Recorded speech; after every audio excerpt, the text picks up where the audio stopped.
Word of her moved through the camp faster than she did. By the time she reached the training yard where the trials were held, a crowd had gathered, not to cheer her, but to watch her fail. Omegas did not fight. Omegas were the soft center of pack life, prized for calm and healing and the rare gift of scent reading, never for violence. Ren had grown up being told this so many times that she had stopped hearing it as an insult and started hearing it as a wall to climb over. She had a gift, though the pack elders back home had called it a curse more than once.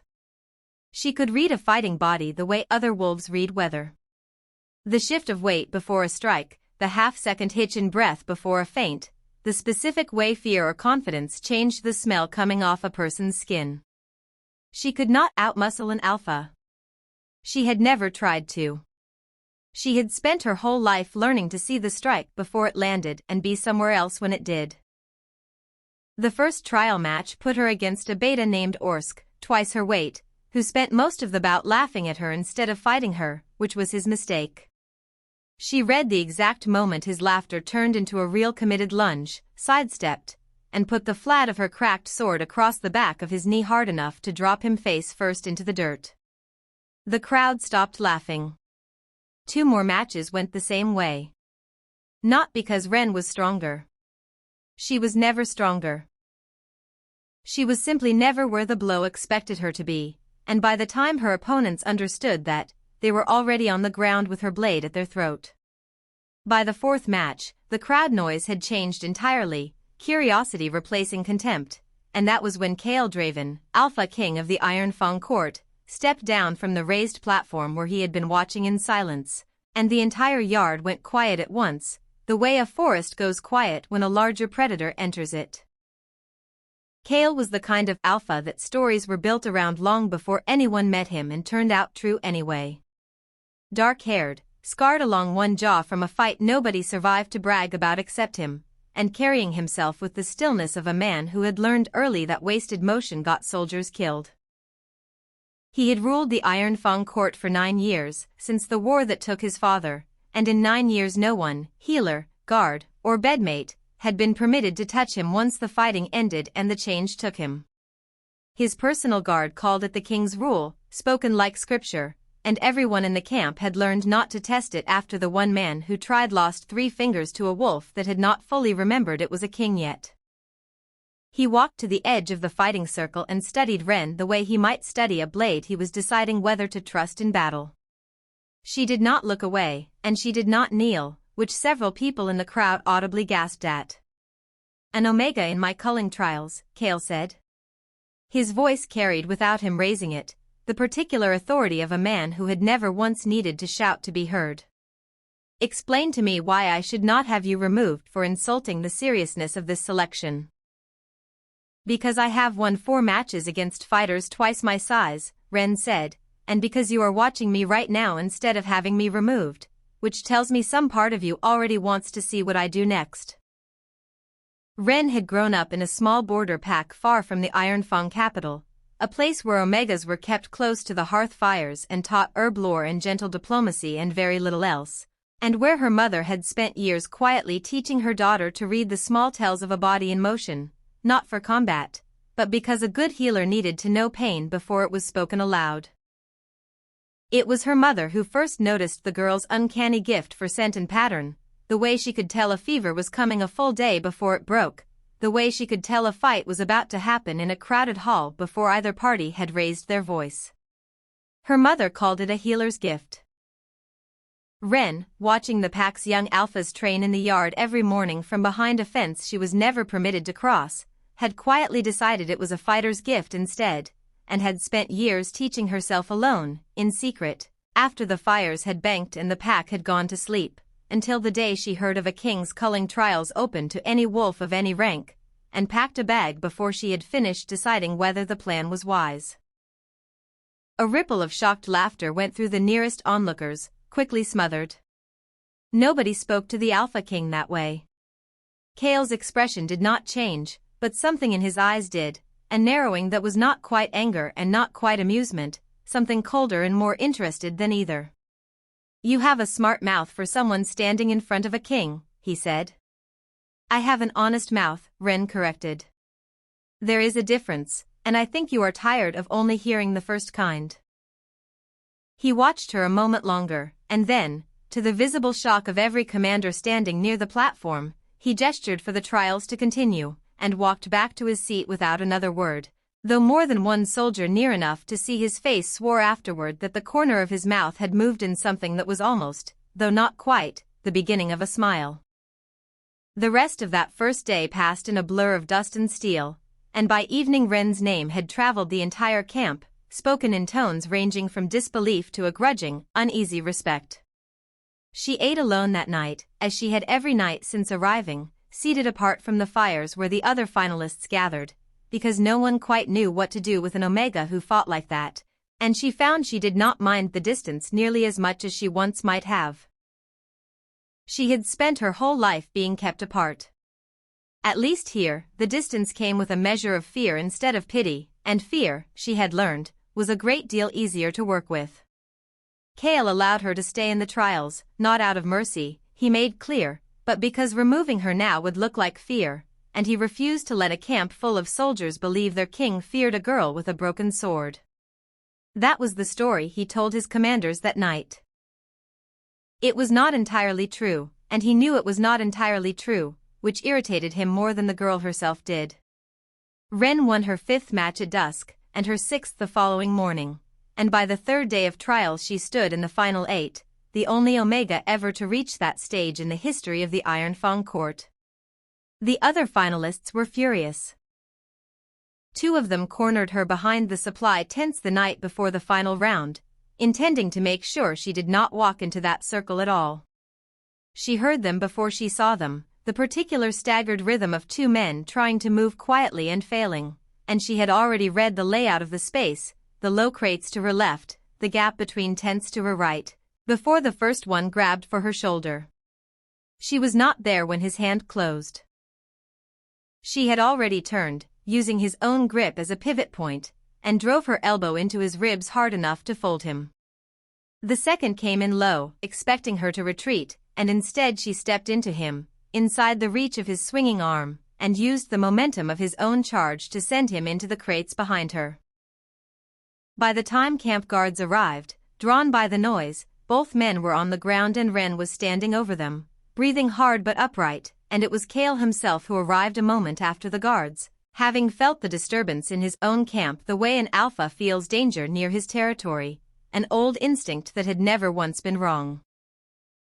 He looked at the 2 fallen challengers, looked at Ren, and something in his jaw tightened in a way his commanders would later describe to each other in low voices as the king being angry on someone else's behalf, which none of them had ever seen before. They will be removed from the trials for cowardice, he said. Attacking a fellow competitor outside the circle is the one offense this court does not forgive. He turned to Ren. You are unharmed. It was not phrased as a question, but she answered it as one anyway. I am. They were slower than they wanted to be. Fear does that to people. It rushes their hands and slows their feet, and once you know that, they are not dangerous, they are just loud. Kale studied her for a long moment in the torchlight, and for the first time since she had arrived in his camp, he did not look like a king evaluating a soldier. He looked like a man noticing something he had not expected to find, and was not entirely sure what to do with. The final round of the trials was held 2 days later, in the great circle at the center of camp, with the entire Iron Fang court in attendance. Ren fought a war-hardened alpha named Bram Ost, a full head taller than her and twice a champion of the previous year's trials, and the match was close enough that even the soldiers who had mocked her at the gate found themselves holding their breath. She won it the same way she had won every match before it, not through strength, but through patience, reading the fractional hesitation in Bram's shoulders before every strike, being gone before the blow landed, and finally catching his overextended arm and turning his own weight against him until he hit the ground with her blade at his throat and the crowd roaring loud enough to shake dust from the tent poles. That night, the camp celebrated the end of the trials with the traditional war feast, and it was also, without anyone quite planning it that way, the night everything between Ren and Kale changed. The feast ran long, and sometime near midnight, a scouting party returned from the eastern border with grim news. A rival pack, the Vothari, had crossed into Ironfang territory and razed an outlying village, killing everyone who could not flee. Kale left the feast within minutes, already shifting the muscles of command back into place, already a king again instead of a man briefly at ease. He led the strike force out himself before sunrise, as he always did, because he did not believe in sending soldiers where he would not go first, and Ren, newly named to his personal guard by right of winning the trials, rode with them for the first time. The battle at the border was brutal and fast, the Vothari fighters larger and more numerous than expected, and Ren spent the fight doing exactly what she had always done, reading bodies, finding gaps, being somewhere else when the blade arrived, and more than once putting herself between an Ironfang soldier and a killing blow because she saw it coming half a second before anyone else did. When it was over, the field was quiet except for the sound of wounded men being carried off, and Kale stood at the center of it, still in wolf form, chest heaving, blood matting the fur along one flank where a Vothari spear had caught him.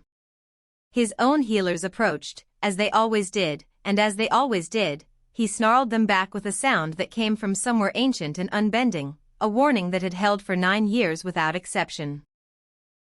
"No one touches him after battle," one of the guards murmured to Ren, an old warning passed to every new member of the guard. Not healers, not commanders, not the women who share his bed on quieter nights. He will take the arm off anyone who tries. It is the rule. It has always been the rule. Ren looked at the massive black wolf standing rigid and bleeding in the center of the field, every line of his body screaming a warning that every soldier around her was already obeying, and she thought of every hurt thing she had ever met in her life, animal or otherwise, and how the ones who snarled the loudest were so often the ones who had been touched wrong, or touched cruelly, or not touched with any gentleness at all, so many times that they had simply stopped believing gentle hands existed. She did not know, then, that she was about to become the exception to 9 years of iron rule. She only knew that she was walking toward him before she had fully decided to, her boots crossing bloody grass while every soldier behind her went silent with held breath, certain they were about to watch her die. The black wolf's head snapped toward her the moment she came within 10 paces, lips already curling back from teeth long enough to open a man from throat to navel. Every instinct in Ren's body told her to stop, to back away slowly the way you were taught to retreat from anything large and wounded and cornered. She kept walking. She read him the way she read every fighter she had ever faced, not as a king, not as a legend, but as a body in pain, and what she saw underneath the snarling and the bared teeth was not fury. It was exhaustion so deep it had curdled into something defensive, a creature so certain that any hand reaching for him meant harm that it had stopped being able to imagine any other kind of touch. She had seen that particular exhaustion before, in wounded animals back home, in soldiers who had survived one battle too many, in her own reflection some mornings after nights that had not been kind to her. She understood it in a way that had nothing to do with rank or fear. Behind her, someone hissed her name, a warning, but she was already close enough to smell the copper of his blood, and underneath it something else, something that was not quite anger, was closer to grief, the particular scent of a creature that had built a rule out of loneliness and called it strength for so long that he no longer knew the difference. She stopped an arm's length away, low enough that she was not looming over him, and did not reach for the wound first. She reached for his face instead, slow, palm open, giving him every chance in the world to pull away or to end her before her fingers ever landed. The great black wolf went utterly still. Not the stillness of a predator about to strike. The stillness of something that had braced for pain and received, instead, warmth, and did not have the first idea what to do with the difference.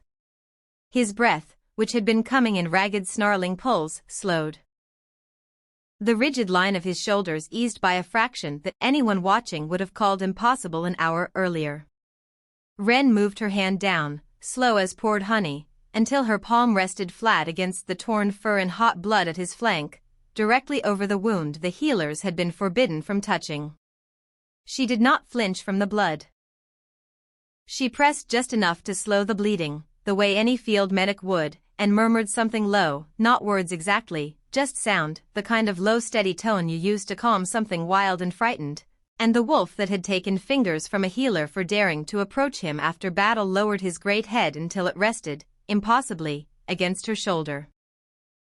The entire field of Iron Fang soldiers stood frozen in absolute silence, watching their king, who had let no one touch him for 9 years, lean his weight into an Omega girl covered in his own blood as though she were the only solid thing left standing in the world. No one moved to interfere. No one dared to.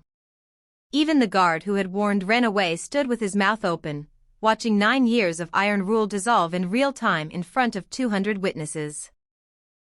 It took nearly an hour for Kale to shift back, the change always slower and more painful after serious injury, and when he finally did, he was on his knees in the bloodied grass, human again, breathing hard, and Ren was still there, her hand still pressed to the wound at his side, now dressed properly with cloth someone had finally been brave enough to bring once the wolf allowed it. He looked at her with the dazed, raw expression of a man who had just discovered something about himself that he had spent 9 years actively avoiding, and his voice, when it came, was rough and quieter than she had ever heard it. "Why did you not stop?" he asked. "Everyone stops. Everyone has always stopped. It is the only rule that has never once been broken." "Because you were not asking me to stop," Ren said. "You were asking someone to prove the rule wrong. 9 years is a long time to be right about something so lonely." He did not answer that. He simply looked at her for a long moment, the king's guard and the assembled soldiers and the dead Vithari scattered across the field all forgotten, and something passed between them that neither of them would have been able to name out loud yet, though every wolf on that field who could still smell straight understood exactly what it was. In the days that followed, the story of the Omega who touched the king spread through the Iron Fang court faster than any battle report. Some soldiers whispered that she had bewitched him, that no ordinary Omega could break a rule 9 years unbroken. Others, the ones who had actually stood on that field, knew better. They had seen it happen. They understood it was not magic. It was simply the first time in 9 years that someone had approached Kale Draven without wanting something from him, without fear, and without flinching from what he was underneath the crown. Kale summoned her to his private chamber 3 nights later, ostensibly to discuss her formal placement within the guard, and the conversation that followed lasted until dawn and touched on almost nothing related to guard duty at all. He told her, haltingly, about the battle that had killed his father and left the scar along his jaw, about the healer who had tried to tend him afterward and lost 3 fingers to a wolf too deep in pain and grief to recognize kindness when it arrived, about the 9 years since spent building a rule so absolute that no one would ever again have the chance to be hurt by his grief, or to remind him how much it cost to let anyone close. "You built a wall to protect them from you," Ren said, when he finished, and he looked at her sharply, because she had understood something about him that he had never said out loud to anyone, not even himself. "I built it so I would stop needing anyone," he corrected. "There is a difference." "Is there?" she asked. "Because from where I am standing, it looks like the same wall either way, and I notice you have not asked me to leave." He did not ask her to leave that night, nor the next, and over the following days the two of them fell into an easy habit neither had planned, meeting after the evening drills to walk the northern wall together while he told her, piece by piece, the parts of his history he had never spoken aloud to anyone, the weight of ruling a court that had nearly broken apart after his father's death, the constant low hum of expectation that never once let him simply be a man rather than a symbol. Ren, in turn, told him of the border pack she had left behind, of a mother who healed bodies with herbs and quiet hands, of years spent watching from behind a fence and promising herself she would not spend her whole life on the outside of it. The rest of the camp noticed, of course. Camps of soldiers notice everything eventually, and within a week it was common knowledge that the king walked the wall each evening with the Omega who had broken his rule, and that he laughed now, on occasion, an actual sound instead of the rare tight, almost smile the older soldiers remembered from before his father's death. None of them said anything to his face about it. They did not need to. It was enough, for most of them, to see their king looking less like a blade left too long unsheathed and more like a man who might, given time, remember how to rest. Peace, when it came to border courts, was never more than a pause between wars, and the pause the Iron Fang court had been given did not last. 3 weeks after the battle that had introduced Ren to Kale in the way that mattered, scouts returned with news that the Vathari had regrouped, allied themselves with 2 smaller packs hungry for territory, and were massing for an assault meant to end the Iron Fang court entirely rather than simply raid its borders. Kale called his war council within the hour, and for the first time in the history of that council, an Omega sat among the commanders, not serving tea, not standing in the corner, but seated at the table itself, because Ren's gift for reading fighters had already proven more valuable in the field than half the veteran strategists in the room, and Kale had stopped caring whether that made the older commanders uncomfortable. The Vathari alliance had numbers on their side, easily twice the fighters the Iron Fang court could field, but Ren, studying the maps and the scouting reports, noticed something the veteran commanders had missed entirely. The 3 allied packs did not fight the same way. Vathari fighters favored brute frontal assaults, all strength and momentum. The smaller allied packs favored ambush and encirclement. An army built from 3 incompatible fighting styles was not actually stronger for its size. It was a scene waiting to be split. If we draw the Vathari front line into a hard charge and let them overextend before their allies can support them, Ren said, tracing the terrain with one finger, we do not need to match their numbers. We need to make their numbers work against each other. Force the Vathari into their favorite mistake and their allies will be too far back to save them from it. Kale studied the map, then studied her, and something like pride, sharp and unfamiliar, moved through his chest. It is a good plan, he said. It is also a dangerous one. It requires our front line to hold against a full Vathari charge long enough for the trap to close, which means someone needs to stand at the center of that line and not break. I will stand there, Ren said, before he could suggest otherwise, because she had already read the shape of the argument he was about to make and had no intention of losing it. You are not a war commander, Kale said, low and rough. You are the reason I remembered what it felt like to be touched without flinching. I am not sending you to the center of a Vathari charge. I am the only one who can read the charge coming in time to hold the line without breaking it early, Ren answered. You know that. You know it is true even though you do not want it to be, and I did not walk 4 days through wolf territory and win a place in your guard to be kept safe in the back while men I have trained beside die for a plan I built. They argued about it long into the night, in the particular way that 2 people argue when the real argument underneath the words is not about strategy at all but about fear, his fear of losing the first person in 9 years he had let close, and her refusal to be protected out of the very purpose that had brought her to his camp in the first place. In the end, as both of them had known from the start, she won, because the plan needed her and because Kale, however much it cost him, had never once been the kind of king who let his own fear override what a battle actually required. The battle came 4 days later, at dawn, on the wide plain east of the Iron Fang border. The Vathari front line hit exactly as expected, a wall of muscle and momentum aimed at breaking the Iron Fang center in a single brutal push, and Ren stood at the heart of that line with a sword in each hand, reading the charge the way she had read every fight of her life, watching for the fractional hitch that meant a strike was coming before the striker himself had fully committed to it. She held.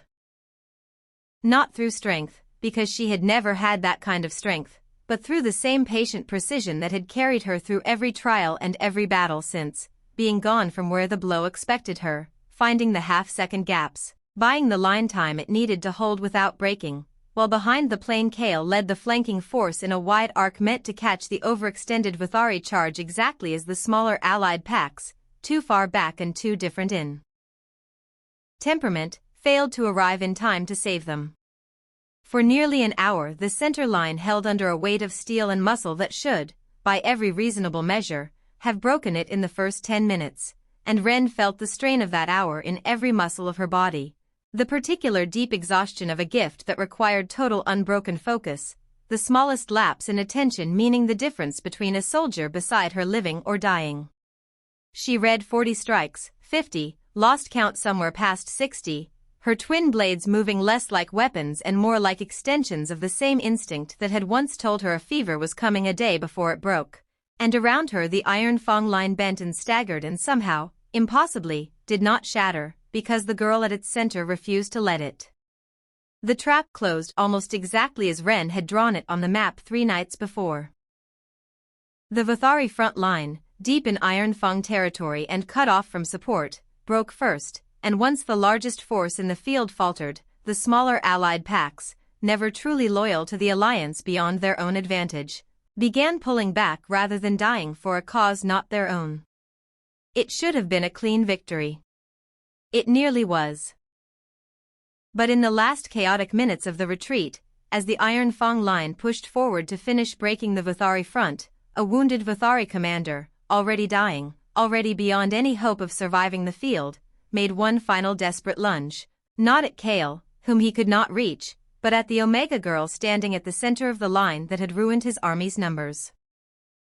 Ren read the strike a half-second too late, exhausted from hours of unbroken focus, her gift dulled by fatigue in a way it had never been tested against before, and the blade meant for her throat caught her instead across the ribs, deep enough to drop her to her knees in the bloodied grass with the whole field suddenly tilting sideways around her. In the days leading up to that final clash, the camp itself had transformed around the two of them in ways neither had fully noticed while it was happening. Soldiers who once sneered at the sight of an Omega taking a seat at the war table now sought her counsel directly, bringing her scouting reports before they brought them to their own captains, trusting her read of a battlefield over instinct alone. The older commanders, grudging at first, had come to rely on her the way a blacksmith relies on a good hammer, not because they had grown to like her, though most of them had, but because she was simply, undeniably, correct more often than anyone else in the room. Kale watched all of this unfold with a quiet pride he did not bother hiding anymore, and more than once found himself deferring to her judgment and counsel even when his own instincts pulled the other way, because in 3 weeks she had never once been wrong about the shape of a coming fight. The night before the battle, unable to sleep, the two of them sat together on the northern wall long after the rest of the camp had banked its fires, and Kale, in a rare unguarded moment, admitted the thing he had been circling for days without saying outright, that he was afraid, not of the Vothari, not of losing the battle, but of losing her specifically, of watching the first person to ever make him feel less alone die proving a plan he had argued against. Ren took his hand in the dark and told him plainly that she had spent her whole life being underestimated and kept safe by people who loved her, and that she would rather die once, doing something that mattered, than live 100 years being protected out of the very purpose that gave her life meaning. He did not have an answer for that. He simply held her hand until the sky began to lighten toward the dawn that would bring the Vothari charged down on all of them. Kale felt it before he saw it, the particular tearing wrongness of her pain reaching him across the field the way an alpha's bond, once formed even partially, carries injury like a struck bell, and he crossed the distance between them faster than any wolf on that field had ever seen him move, faster, some would say later, than should have been possible at all. He reached her as she was folding sideways into the grass, blood soaking dark through her tunic, her eyes already unfocused with the particular glassy distance of a body going into shock, and he caught her before she hit the ground, and for one terrible moment he simply held her, this Omega who had touched him when no one else had been permitted to in 9 years, who had built battle plans out of nothing and stood at the center of a charge that should have killed her outright, and he could not make his hands stop shaking. The healers arrived within seconds, but it was Kale who tore the strip of cloth from his own arm to press against her wound, Kale who snarled the healers back only far enough to give himself room to work rather than out of the old fury, Kale who spoke to her in a low steady voice that had none of the king's authority left in it at all, only the raw pleading of a man discovering exactly how much he had to lose only after he had nearly lost it. "Stay here," he said, his voice breaking on the second word in a way 9 years of soldiers had never once heard from him. "You do not get to walk into my camp with a broken sword and rewrite everything I understood about myself only to leave before I have had the chance to tell you what that meant." Ren's eyes found his, hazy with pain but present enough to hear him, present enough to manage something that was almost a smile despite the blood and the grass and the battle still finishing itself in chaos around them.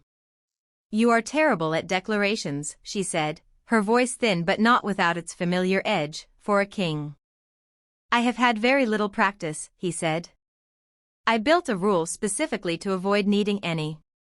"And how is that rule working for you now?" she asked, and he let out a sound that was half a laugh and half something closer to a sob, and pressed his forehead to hers, careless of the blood between them, careless of every soldier watching, careless for the first time in 9 years of what anyone thought a king was permitted to feel in public.